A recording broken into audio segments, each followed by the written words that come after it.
who's down in who Newville were making their list, but some didn't know Walmart has the best brands for their gifts. What about toys? Do they have brands kids have been wanting all year? Yep, Barbie, Tony's, and Lego. Gifts that will make them all cheer. Do you mean they have all the brands I adore? They have Nintendo, Nespresso, Apple, and more. What about... So the Who answered questions from friends till they were blue. Each one listened and shouted, from Walmart? Who knew? Shop gifts from top brands for everyone on your list in the Walmart app. The family that vacations together stays together. At least, that was the plan. Except now, the dastardly desk clerk is saying he can't confirm your connecting rooms. Wait, what? That's right, ma'am. You have rooms 201 and 709. No, we cannot be 5 floors away from our kids. The doors have double locks. They'll be fine. When you want connecting rooms confirmed before you arrive, it matters where you stay. Welcome to Hilton. I see your connecting rooms are already confirmed. Hilton, for the stay.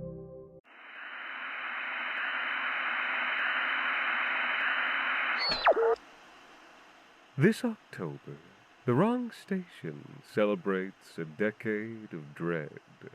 You can read the show notes to discover terrible new ways to celebrate with us. Today's episode, Geary Pond, is written and performed by Shannon Farrell.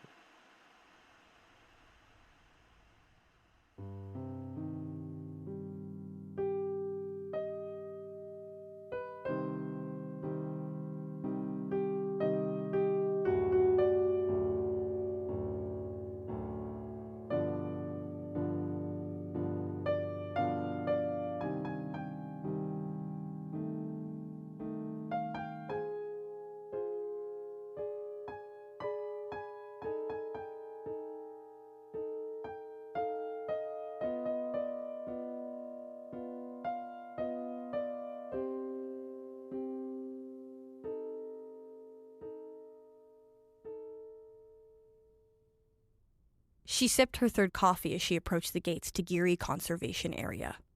Leaning her head out the window, she spoke with the park ranger. "Lori Stoneman, I'm the diver." No matter how often she said it, it always made her proud to announce her title. And parking at the next outpost, she pondered today's dive. The air was crisp. She was relieved she had brought her thick wetsuit. Geary was once a settlement, dating back to the early 1900s. Since there had been a few artifacts dug up near the pond, the local conservation authorities had brought Lori on to dive down and see what she could find. She'd done this 100 times, finding everything from old beer bottles to an entire penny-farthing bicycle at the bottom of Lake Simcoe. That one was her favorite. A ranger from the cabin approached her truck. "I'm Scott. Mike's inside. We'll be helping you out today." They shook hands, and Lori could tell he was pretty green. Perhaps this meant he would be just as excited about her dive as she was, which was rare. Mike, she assumed, waved her over from the outpost door. Lori began to follow Scott into the cabin, and taking a look around at the woods, she pondered what secrets lay hidden within them. Mike had rolled out a map of the pond and its banks. He extended a finger and traced it over a spot on the southern tip of the map. The old village was right along here, and there's been a dig going on for about a month now. Interesting stuff. There was a clear hint of sarcasm in Mike's voice, and Scott tried not to laugh. "I've been told it's pretty deep," said Lori. "Cold, too. Since I'm the only one going down, I'll need a second dive man. Keep an eye on my oxygen. Scott, can I trust you with that?" Scott gave a quick salute and a wink. "Christ, kid," Mike groaned as he made his way to the coffee pot. Lori followed Mike and Scott in her truck. As she passed the tall, old growth oaks, she suddenly felt small, in a surprising way. A different kind of small than what she felt underwater, though. There was a sense of calm that washed over her when she was underwater. A calm that, no matter how hard she tried, she was never able to find on dry land. Scott and Mike had pulled into a parking lot near the site, and Lori could see the large tents set up down the dock.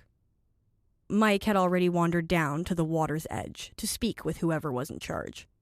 Scott gestured over to one of the historical buildings, a fake blacksmith's shop. "Want to know what you're looking for?" he asked keenly. Lori began to follow him, disregarding his disgruntled superior completely. The blacksmith's was dark and smelled of thick dust. What would have been the smith's working room was roped off from visitors. Laurie imagined an actor, banging away at metal and reciting a monologue for school groups, narrating some type of life that he probably knew little about. She scowled at some of the crafted wooden tools laid out to mimic the feeling that someone had just put them down. "You're making faces like you really know your history." Scott remained in the doorway, illuminated by the light of the late morning. Laurie toyed around with one of the fake hammers laid out. "I know what you're thinking. This place is a little cheesy, but hear me out. Look." Scott brought a photo down off the wall, one of several. The frame was large, and within it, an old black and white photo of an estate, complete with stables. This shop is what's left of the estate of Phineas Cartwright, the Lord Geary. He was the mayor until 1912 when he disappeared. Scott paused to grab a photo off the wall. This one was of a thin, lanky man with a hard expression. He looked pale and cold, like a statue. Even his mustache looked molded from rock. "Phineas, I take it?"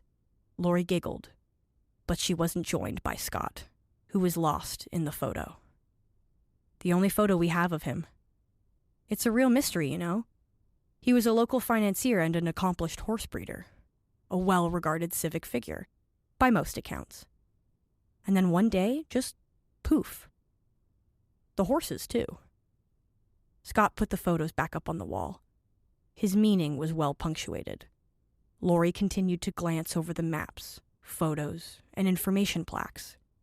Cartwright stables usually housed over 100 prized horses. From Arabians to Mustangs, Cartwright had his cash crop. She looked at the portrait again. The sharp features and hard eyes. Obsessive eyes. She knew the look. She'd seen them in the mirror more than a few times. But she found little of her own joy or excitement for her work in those black and white pupils. Just a cold focus that made her feel uneasy. "The horses disappeared too?" Laurie asked as she helped Scott close the blacksmith's.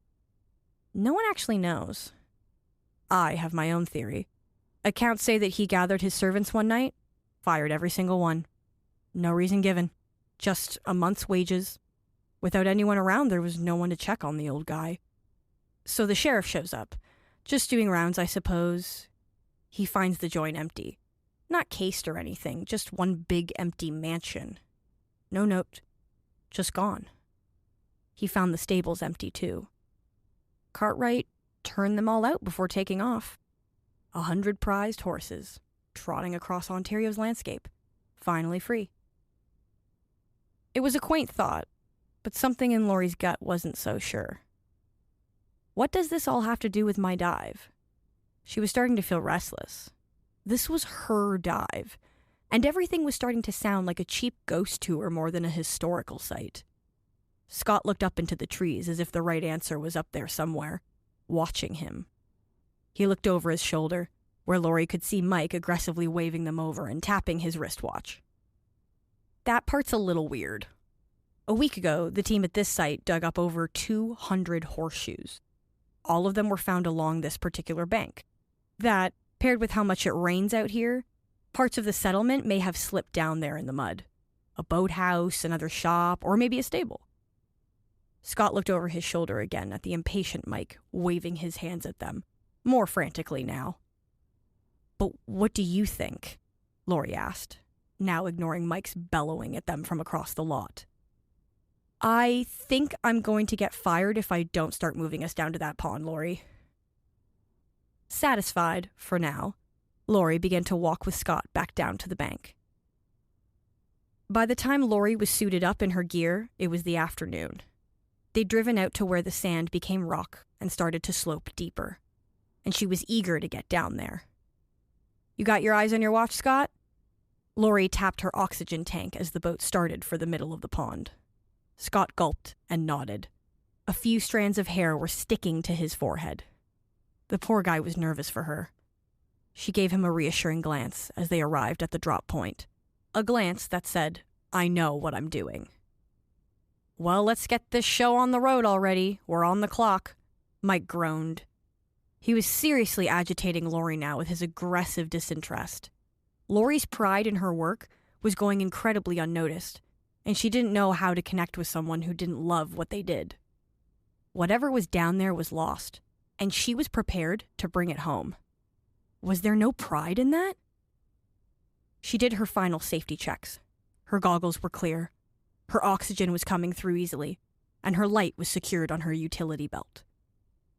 With a final thumbs up to Scott, she flipped herself into the water. She gave a quick few practice tugs on her lifeline. 2 tugs, I'm coming up. 3 tugs, I'm coming up fast. She didn't want to use the word emergency with poor innocent Scott. As she lowered herself underwater, she was met with the comforting sound of gargled silence. Her world became a muted, mossy green. Particles floated around her. The water was clear and calm. Swimming down, she could see algae blanketing the rocks underneath her. She could see where sand became a rocky ledge that descended further down into the deep part of the pond. The drop-off. Swimming toward it, she paused and let the water settle around her. Something had caught her left foot. Something stuck between a few rocks. She dusted off the algae and revealed the rusted bit of a horse's bridle. Lori felt colder. It felt eerie to find something that once held life in it. She secured the bridle to her belt. Surely this would be of someone's interest. When she was ready, she noted the good slack in her lifeline and checked her watch again. Plenty of time. Without any more hesitation, she hoisted herself over the drop-off sledge and let the weight of her gear do the work. As her body began to slide down the ledge, the cold started to creep up her ankles. She could only hear the bubbles her mask made. All else was silent and dark. It was as if time itself was afraid to make a sound. Continuing down the ledge, she checked her watch again. The bottom of the drop-off couldn't be seen yet. This was starting to feel far deeper than expected. Her mask suctioned tighter to her face. She was sure her boss had said it was only 30 meters deep. She had done all the math and prep work weeks ago. But she just kept sliding. Lori checked her equipment. The pressure was too much for a 30-meter decline. None of her numbers were making sense. The light above her was growing dim, the pressure slowly closing in around her. Lori let herself descend a bit further, waiting for the last bit of sunlight to seem light years away. She swung her spotlight around and pointed down at the void. It snapped on, cutting through the darkness to reveal the rocky bottom of the pond. Lori's eyes went wide, a scream bubbling from her mouthpiece. She touched down gently, frozen with shock at first. A mass graveyard stood before her, illuminated only by her small light. As she waved it around frantically, the gory details came into focus.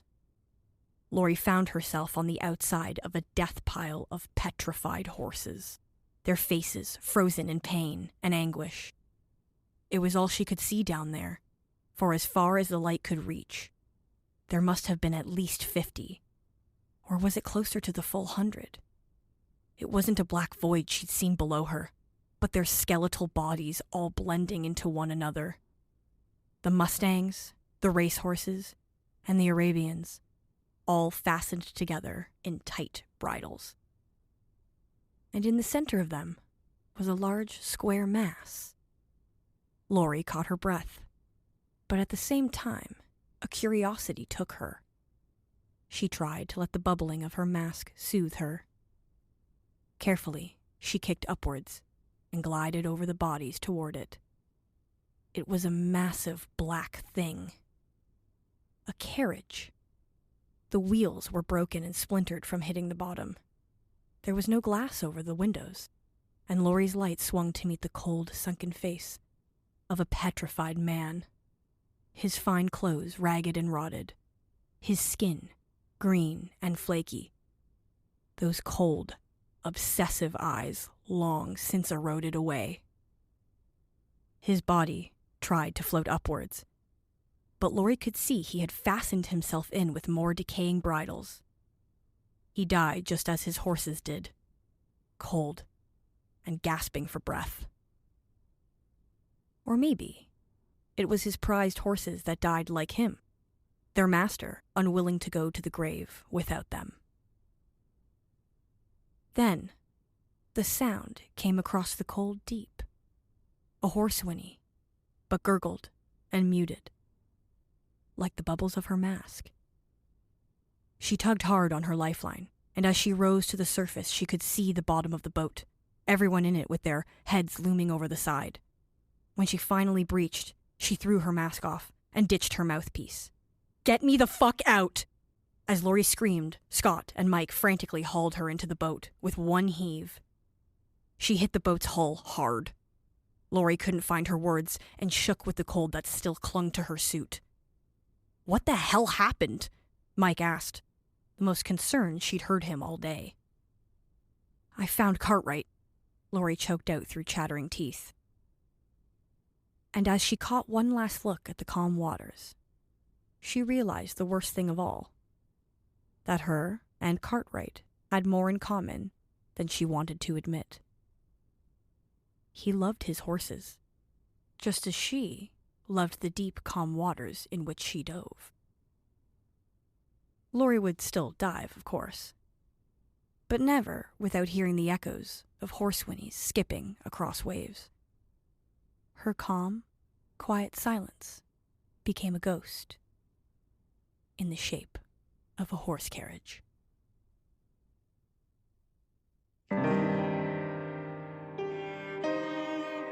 The Wrong Station is made possible with the generous support of our listeners on Patreon. Join us today at patreon.com/The Wrong Station for bonus episodes, behind-the-scenes content, ad-free listening, and additional goodies celebrating our decade of dread.